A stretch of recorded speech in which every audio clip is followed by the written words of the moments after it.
This is the story of the pirates of the Caribbean and the dead man's chest. You can read along with me in your book.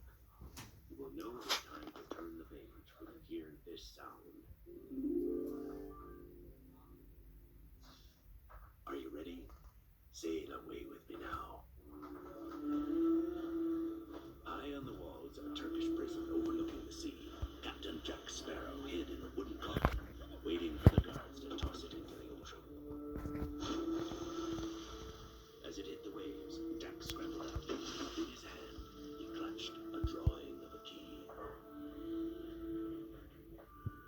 Back on board his ship, the Black Pearl, Jack showed the drawing to his crew. Gentlemen, what do keys do?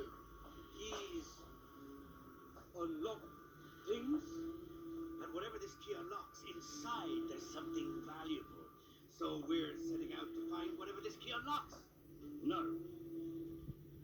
If we don't have the key, we can't open whatever it is we don't have that it unlocks. So what purpose would be served in finding whatever need be unlocked, which we don't have, without first having found the key what unlocks it? So they set off to find the key, but Jack's compass wasn't working properly, and he didn't know which way to sail.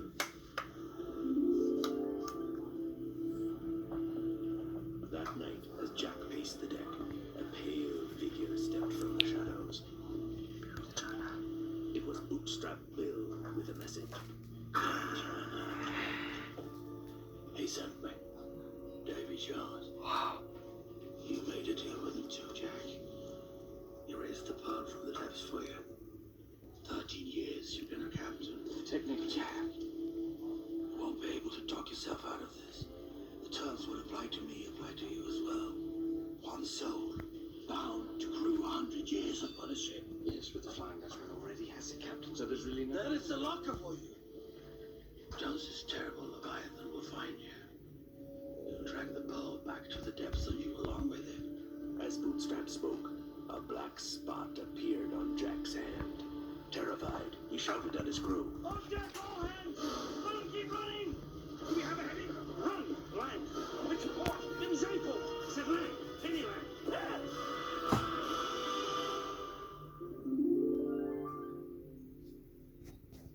Meanwhile, in Port Royal, Elizabeth Swan and Will Turner had their own troubles. Lord Cutler Beckett, head of the East India Trading Company, had arrested them for piracy. Beckett addressed his prisoner. By your efforts, Jack Sparrow was set free.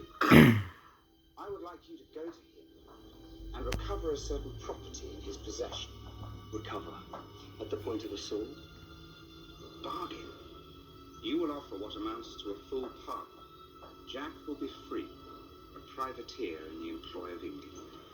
Jack must find his place in the new world or perish. Not unlike you, Mr. Turner. You and your fiancée face the hangman's noose. So you get both Jack and the Black Pearl. A ship, hardly. The item in question is considerably smaller and far more valuable. Something Sparrow keeps on his person at all times. A compass. Bring back that compass, or there's no deal.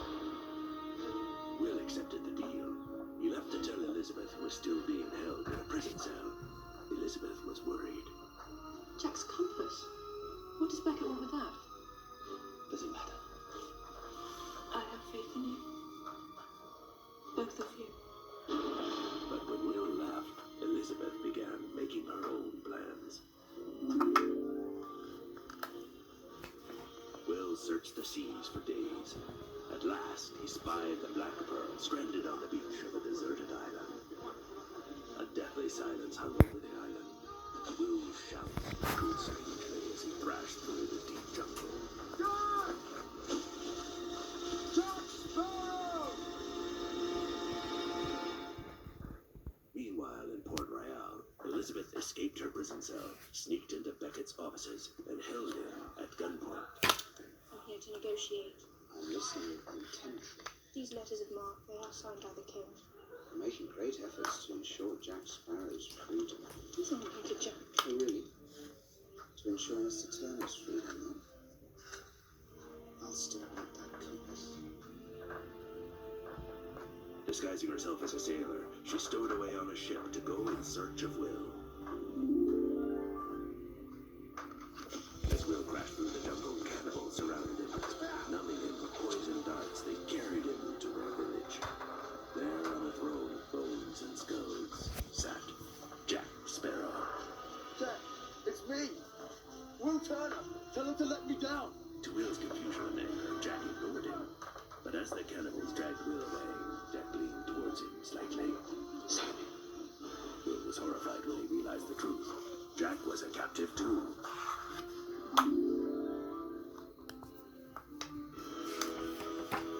High above a gorge hung two cages made of human bones and jammed full of Jack's pirate crew. The cannibals shoved Will inside a cage with Jack's first mate, Gibbs. The Pelagostas made Jack their chief, but he only remains chief as long as he acts like a chief. The Pelagostas believe that Jack is a god in human form, and they intend to do him the honor of releasing him from his fleshy prison. They'll roast him and eat him.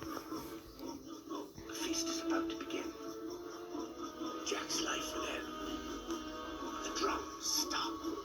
Will knew he had to do something. He ordered the pirates to swing the cages toward the canyon walls where thick vines grew. Rocking back and forth, the pirates grasped the vines. Come on, men! Put your legs through, start the vine! But as they reached the top of the gorge, a cannibal guard saw them. He raced for the village, shouting the alarm. Screaming in anger, the cannibals raced after the escaping pirates, leaving Jack alone. Taking his final chance to escape, Jack jerked himself free and sped toward the beach where the Black Pearl waited. He reached it just as Will and the rest of his crew raced up. Dodging hordes of screeching cannibals, the men leapt on board and cast off. Gibbs greeted his captain. Let's put some distance between us and this island and head out to open the sea. Yes for the first, yes for the second, but only insofar as we keep to the shallows as much as possible.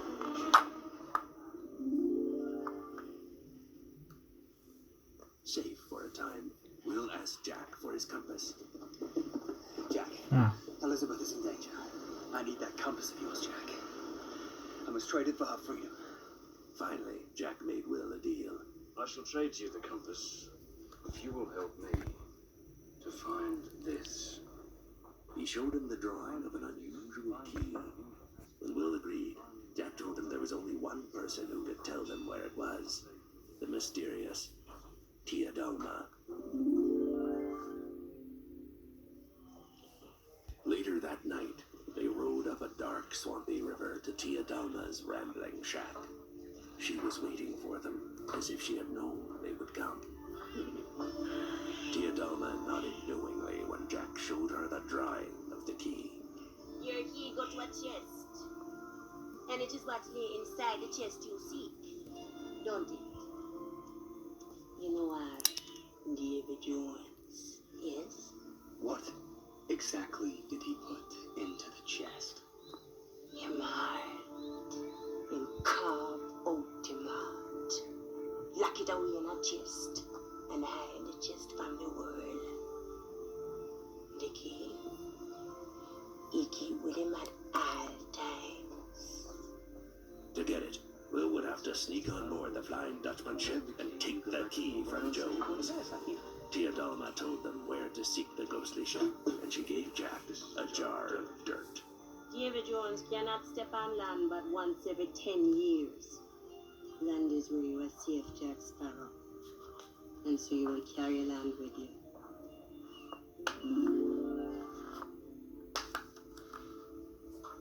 As Jack and Will searched for the Flying Dutchman, they saw a shipwreck on a rocky shore. Jack's blood ran cold.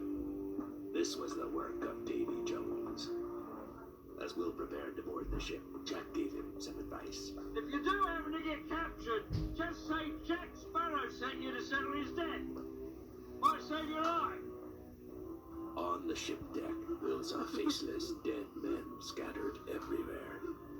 Suddenly the wind began to howl, and the ghostly Flying Dutchman rose from the churning sea.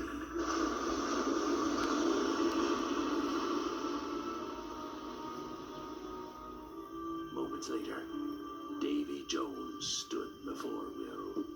What is your purpose here? Jack Sparrow, Something to settle his debt. Davy Jones was furious.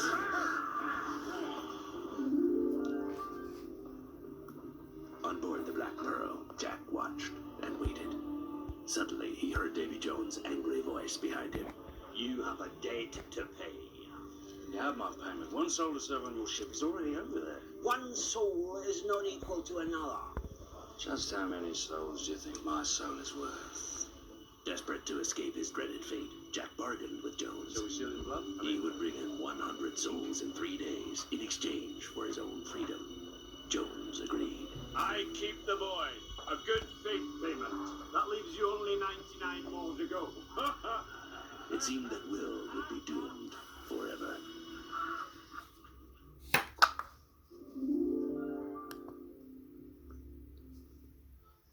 Jack and his crew sailed to Tortuga to find souls for Davy Jones. There they met Jack's old enemy, James Norrington. Desperate and half-crazed, Norrington signed on. To Jack's amazement, so did someone else, Elizabeth Swan. She wanted Jack's help finding Will. Jack gave Elizabeth his compass. Poor Will has been press-ganged into Davy Jones's crew. All I want is to find Will. Well, there is a chest of unknown size and origin, and whoever possesses that chest possesses the leverage to command Jones to do whatever it is he or she wants. But this compass does not point north. It points to the thing you want most in this world. And what you want most in this world is to find the chest of Davy Jones, is it not? To save Will. By finding the chest of Davy Jones. In Elizabeth's hands, the compass worked. Steadily the needle swung around till it pointed to Ila Cruces, the Isle of Crosses.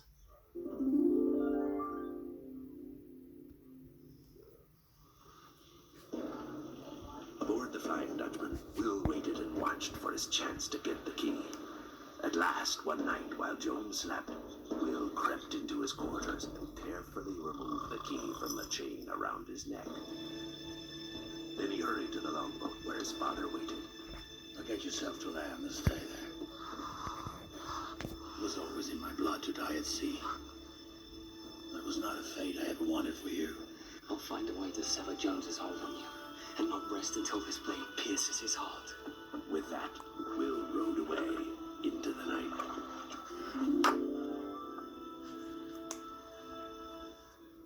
Many long, wet, cold hours later, a passing trading ship rescued Will from the longboat. Will begged the ship's captain to sail away as fast as he could, but it was too late. The Flying Dutchman was on the horizon. Will grew pale. I've doomed us all. With a sickening jolt, the ship lurched to a stop. The sea boiled with foam as a huge, slimy tentacle rose from the waves. Will watched, powerless, as it snatched the captain, threw him into the air, and broke him like a twig. It was the Kraken, sent by Jones to destroy Will and whoever helped him. Nothing and no one could stop it. Its huge tentacles swept screaming sailors into the sea, smashed the longboats, and snapped the mast in two. Will fell overboard. As he sank beneath the waves, he saw the Kraken pull the ship down. In an instant, all that was left was a trail of shattered wood and broken bodies.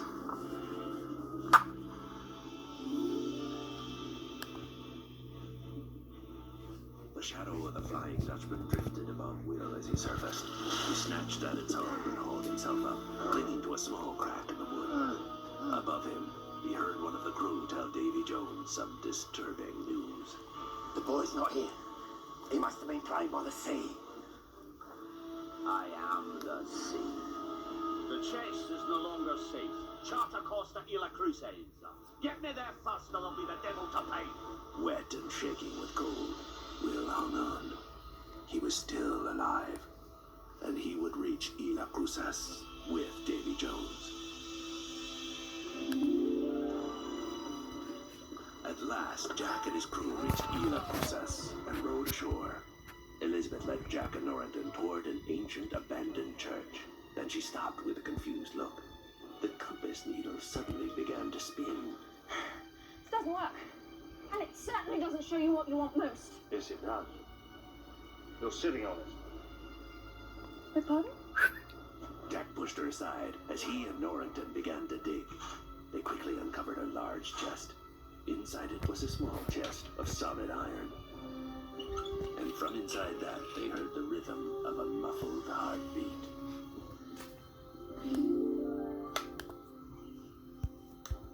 No one saw the Flying Dutchman approach. As the cursed crew prepared to go ashore, Will swam to the beach.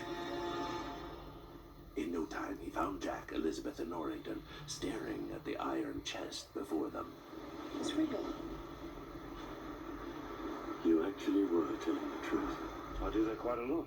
Your people are always surprised. With good reason. It was Will. He pushed his way through and made for the chest. I'm gonna kill Jones. Can't let you do that, William. Because if Jones is dead, who's to call his terrible beastie off the hunt? Hey. Only Davy Jones could control the Kraken. If Jones died, the monster would never stop. Jack's plan was to use the chest to make Jones call his monster off forever. Then Norrington stepped between them. He wanted to take the chest to Lord Cutler Beckett. Each man needed the chest for different reasons. They drew their swords, charged each other, and began to battle for the key. As Jack and the others fought, Jones' crew rose from the sea. Jack snatched the key from Will and opened the chest. He grabbed the heart, dashed to the beach, and stuffed it into his jar of dirt. But Jones' crew surrounded them. There was no escape. Suddenly, Norrington grabbed the chest and ran, drawing the fiends away. Into the boat. Don't wait for me. As the ghoulish crew closed in, Norrington dropped the chest. Here you go. In a flash, the crew and the chest disappeared. As the Black Pearl sped away, the Flying Dutchman shot up from the depths beside it and opened fire. Jack dropped his jar and shattered at his feet. The heart was gone. Groaning, the Black Pearl shuddered to a stop. In the deathly silence, the Kraken rose from the sea. Will shouted orders to the terrified crew. Run out the cannons and hold for my signal!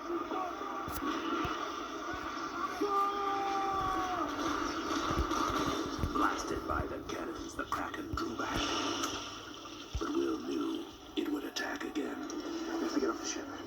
But the Kraken had destroyed all the longboats except one. And Jack Sparrow was in it, rowing toward land. Will and the crew loaded the cargo net with barrels of gunpowder and swung it out over the rail. Then Will gave Elizabeth a rifle. Whatever you do, don't miss. He leapt on top and called out to the Kraken. Come on! Help me, Captain, I'm over here! With a roar, the Kraken shot up, tangling its tentacles on the cargo net. As Elizabeth took aim, the ship lurched and she fell. Then she saw Jack. His compass had pointed him back to the Black Pearl and her. Jack grabbed the rifle and fired as Will leapt away. The gunpowder exploded, ripping the Kraken's tentacles apart and setting them on fire. Again, the Kraken fell back, but Jack knew it would return. Abandoned ship into the longboat.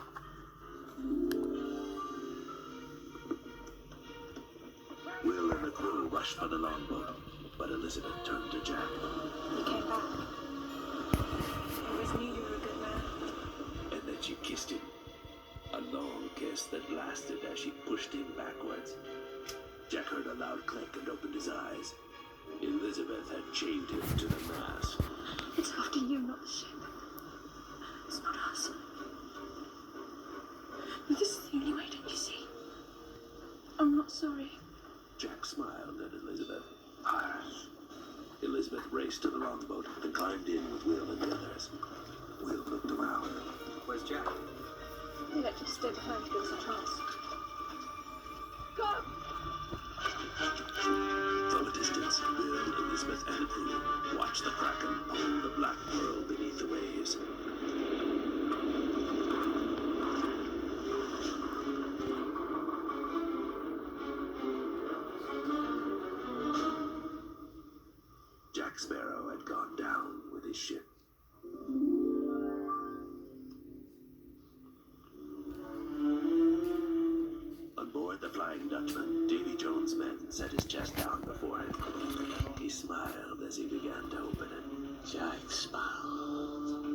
was death is settled.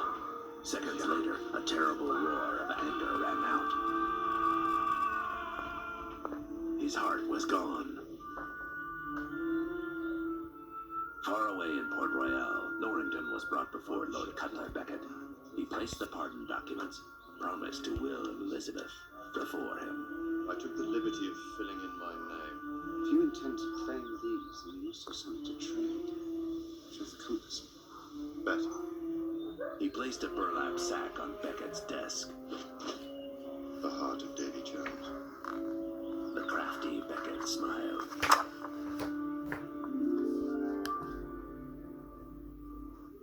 Days later, Will, Elizabeth, and Gibbs sat with Theodolma in her shack, remembering Jack. She studied them closely. Will you sail to the ends of the earth and beyond to fetch back wounded Jack? They stared at her as if she was crazy. Then, as one person, they shouted, Aye. Theodolma was pleased. All right. But if you go and brave the weird and haunted shores at world's end, then you will need a captain who knows those waters. At the top of her stairs, the door opened, and Captain Barbosa